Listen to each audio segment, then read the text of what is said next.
हे वातावरण शिवसेनेला पोषक आहे.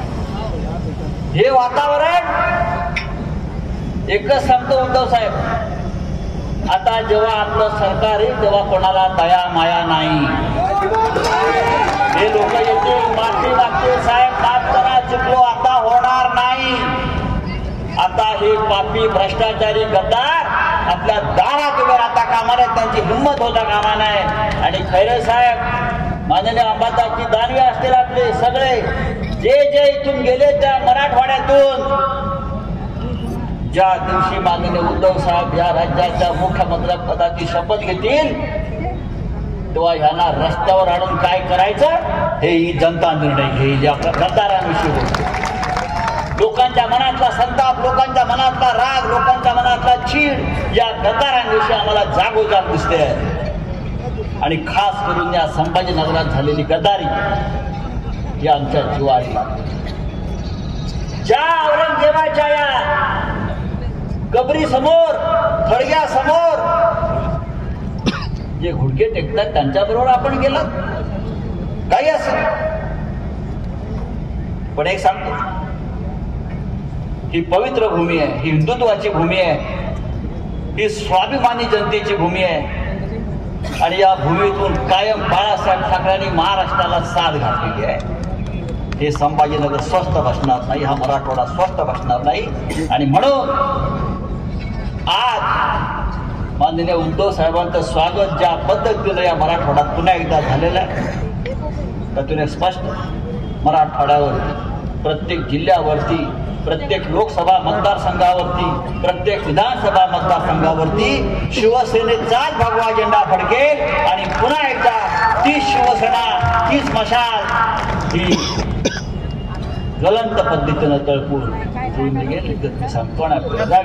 आपल्याला माननीय मोदींचं विचार ऐकायचे आणि त्यांच्या विचाराच्या मार्गावरच आपल्याला पुढे जायचं आहे. म्हणजे मगाशी मला एक छान गमतीशीर गोष्ट ऐकवली. एक 2-3 वर्षापूर्वी नरेंद्र मोदी आणि अशोक चव्हाण किती भ्रष्टाचारी आहे हे नांदेडला येऊन सांगितलं. देवेंद्र फडणवीस सांगत होता अशोक चव्हाण किती भ्रष्टाचारी आहे, हे जरा आपण ऐका. मुख्यमंत्री फडणवीसांनी अशोक चव्हाणांवर काय टीका केली आहे? यहाँ महाराष्ट्र में लोगों ने इस तरह कोशिश की थी, शहीदों के परिवार को था, इससे तो नांदेड़ और पूरा भारत भली भांति परिचित है. आप जानते हैं ना वो कौन है? पता है?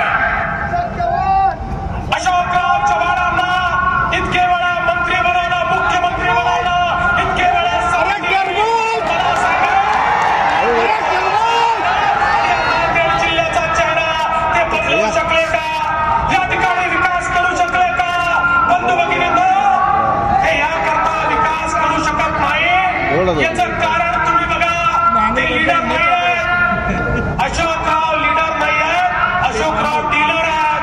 तुम्ही बघा, रॉकेट पासनं तर पेट्रोल पंपापर्यंत डीलरशिप कोणाची, मोटरसायकल पासनं मोटर गाडीपर्यंत डीलरशिप कोणाची, सगळी डीलरशिप त्यांची. हे डीलर आहेत, हे लीडर नाही आहेत. या नांदेडला लीडरची गरज आहे. आणि या ठिकाणी लीडर म्हणून प्रताप पाटील चिखलीकरांना मैदानामध्ये आपण उतरवला. मला विश्वास आहे आता नांदेडला या ठिकाणी लीडर दिल्याशिवाय आपण राहणार नाही. शिवसेना सत्ता पे आएगी, शिवसेना दिल्ली तक जाएगी. मगाशी बघितलं उद्धव साहेब, हे अब्दुल सत्तारच्या नावानं फारच लोक इथे, अब्दुल मिया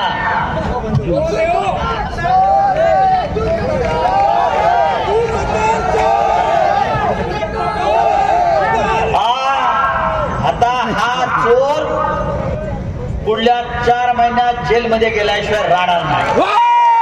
महाराष्ट्रामध्ये आपलं सरकार आहे, दिल्लीमध्ये आपलं सरकार आहे. आणि त्याचा हा प्रत्येक घोटाळा हा अब्दुल सत्तार किमान 12 ते 15 वर्ष जेलमध्ये राहील, एवढे मोठे घोटाळे आहेत. पण काय झाले आता, घोटाळा करायचा आणि भारतीय जनता पक्षात जायचं. घोटाळा करने को जाने का भारतीय जनता पार्टी.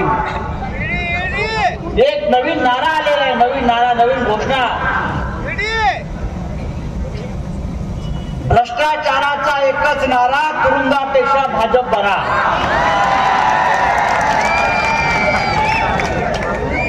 भ्रष्टाचाराचा एकच नारा, तुरुंगापेक्षा भाजप बरा.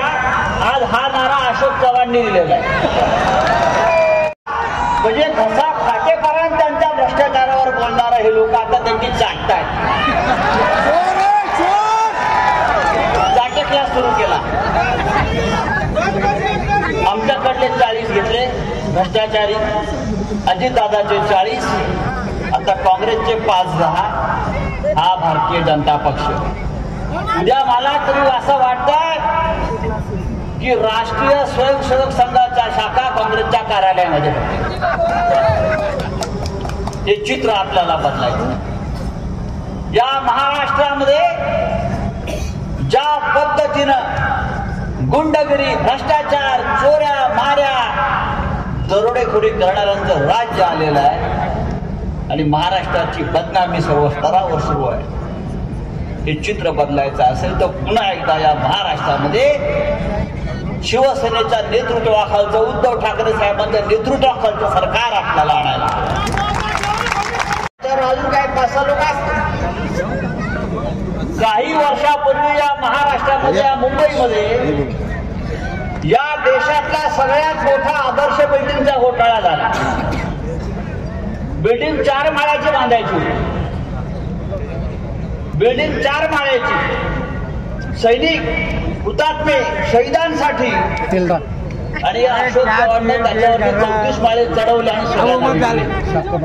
आणि भारतीय जनता पक्ष, भारतीय जनता पक्ष या अशोक चव्हाणला तुरुंगात टाकायला निघाला. आणि आज त्याच भारतीय जनता पक्षानं अशोक चव्हाणला त्यांच्या पक्षात.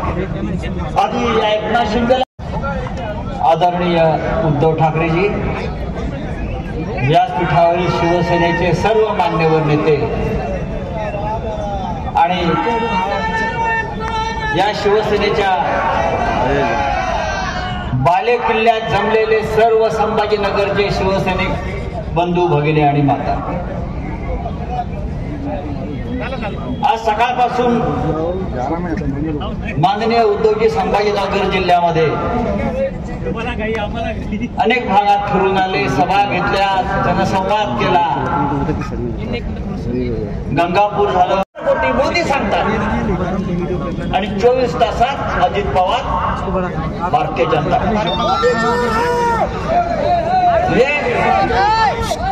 या भारतीय जनता पक्षाला विस्मरणाचा रोग झाला, आठवत नाही आपण आधी काय बोललो होतो, आधी काय केलं होतं, आधी कोणतं आंदोलन केलं होतं, कोणाला भ्रष्टाचारी म्हणालो होतो. हे सगळे भ्रष्टाचारी एकत्र मिळून आणि ते संभाजीनगर आजही ठामपणे माननीय उद्धव ठाकरे साहेबांनी